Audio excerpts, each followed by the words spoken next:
So I want to share one thing that's been coming up really strongly for me on my awakening journey. And I think that it's important to cover because it's something that, if not dealt with, if not reckoned with, can really hold one back from dissolving the veils of separation and coming to abide in awareness. There's a spiritual teacher, a pretty famous one, Ramesh Balsekar. And I got pretty obsessed with this one video clip of him. You could find it on YouTube, where he's sharing a story of somebody who comes to him and asks him, like, what am I going to get? What am I going to get from enlightenment? And this guy had all these ideas of these things he was going to get. And Ramesh was saying, no, you're not, no bliss, nothing, none of those things. There's only one thing that you get with enlightenment. And then he went on to say, if I'm in somebody else's company, I may be uncomfortable with their company, but I'm okay with the other, and I'm okay with myself. I accept the other and myself completely. And this is the crucial part. He said, there's no condemning of the other. And that caught my attention, and for a long time I sat with that. And what does that mean exactly? It means to me that there's no guilt. And we often don't realize how deep guilt runs. And there's so many layers to it. But why I believe it's so important for awakening is because guilt is what binds you to the personal identity. It creates the whole sense of being a separate entity inside of a body looking out at a world. If you've ever noticed, if you make somebody else guilty, if you say, you did that thing to me, you are bad little you, what you're really doing is you're reifying that being as a person. You're making them more real as a separate entity, as a little person behind the eyes that's pulling the levers and doing things. When in fact, there's only consciousness, and it's just an occurrence. They're acting out of their patterns and their conditioning, and there really is no thinker and no doer. And that's why Course in Miracles is so powerful, and that the central tenet of that book is to release others from guilt, including yourself, because it just strengthens the sense that there's separation. So that is what we need to be free of. Maybe not perfectly, but we just start dissolving those layers of guilt that everybody has, that everybody carries with them.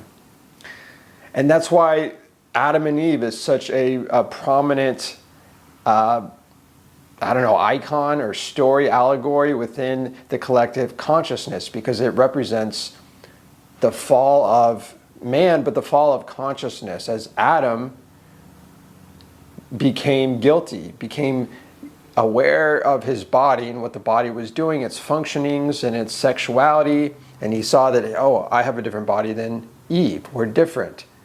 And he became guilty, started to feel guilty for the body and what the body was doing.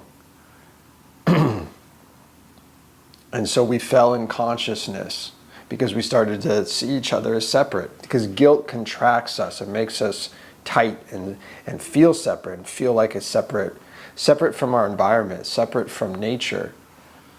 And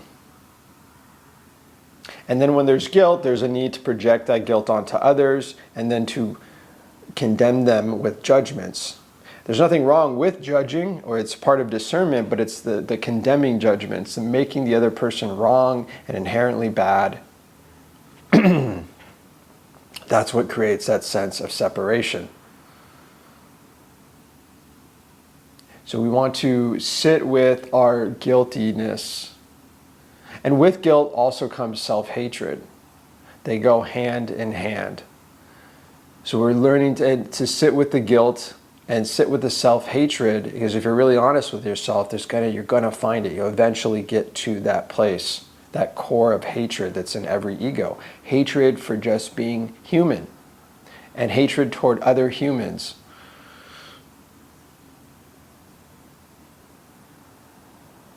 So it's becoming aware of our guilt, of our self-hatred.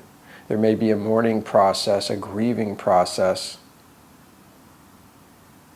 going into more of a contracted state as we face this guilt. And then it's really finding forgiveness for yourself, letting yourself off the hook for everything that's happened to you, all of your experiences, especially the ones that you found painful and traumatic. Forgiving yourself, knowing that you did the best you could, you were acting out of your own conditioning, and you were set up to fail. We're all set up as, the society sets us up to fail. We're in these bodies, and we're expected to contort ourselves and act in very unnatural ways, and perform and achieve and be loving all at the same time, and really fit in what is a pretty insane society where there's wars and people killing each other and greediness and desperation.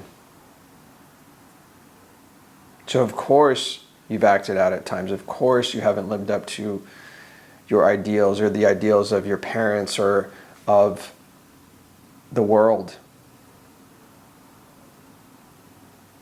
And sometimes this takes sitting in silence and going within and really feeling into your heart and feeling the hurt that's there. And those vulnerable, innocent parts of you who were young, who felt it was all their fault. That you were treated the way you were treated, that certain things happened. And then maybe even worse, for abusing others in the way that you were abused or neglected or traumatized growing up. That you carried out those same patterns that were passed on to you from earlier generations.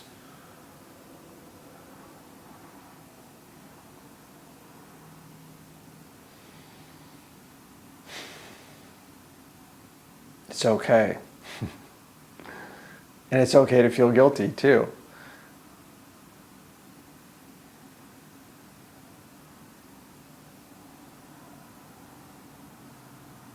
The more I think we're free of our guilt, the more we can just rest and not need to keep doing and trying so hard,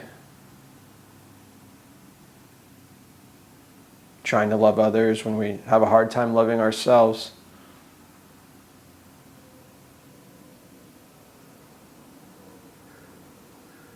And more importantly, it dissolves that sense that there's a personal, the sense of doership, that there's a person here who's doing, either becoming awake or doing life.